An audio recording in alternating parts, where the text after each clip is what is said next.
دوستو آج ہم بات کرتے ہیں قرآن کریم میں سورۃ التغابن میں لفظ التغابن کا مطلب کیا ہے۔ دیکھو مطلب یہ ہے کہ دھوکہ یا نقصان کا دن اور قیامت کے دن کی طرف اشارہ کرتا ہے۔ دوستو اس دن لوگوں کو یہ احساس ہو جائے گا کہ کون خسارے میں رہا اور کون کامیاب ہوا، اور بعض لوگ یہ جو سمجھتے تھے کہ وہ کامیاب ہیں حقیقت میں نقصان اٹھانے والوں میں ہوں گے۔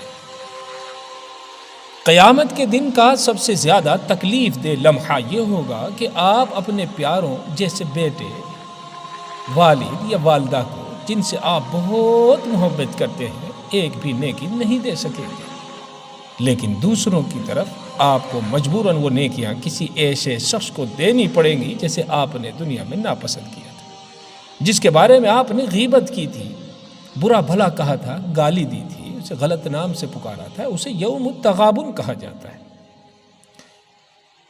اے میرے مومن بھائیوں، قیامت کے دن کی سب سے بڑی حسرتوں میں سے ایک یہ ہوگی کہ آپ اپنی عبادت کو کسی اور کے ترازو میں دیکھیں گے۔ کیا حال ہوگا؟ یہ ایسی لغزش ہوگی جسے سدھارا نہیں جا سکے گا۔ کیسی عجیب دن ہوگا، خدا کی پناہ۔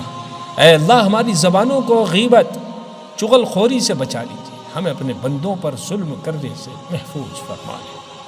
اپنے دوستوں کو بھی یہ بات بتائیں تاکہ آپ کو بھی ان کے اجر میں حصہ ملے، جیسا کہ رسول اللہ صلی اللہ علیہ وسلم نے ہمیں سکھایا ہے۔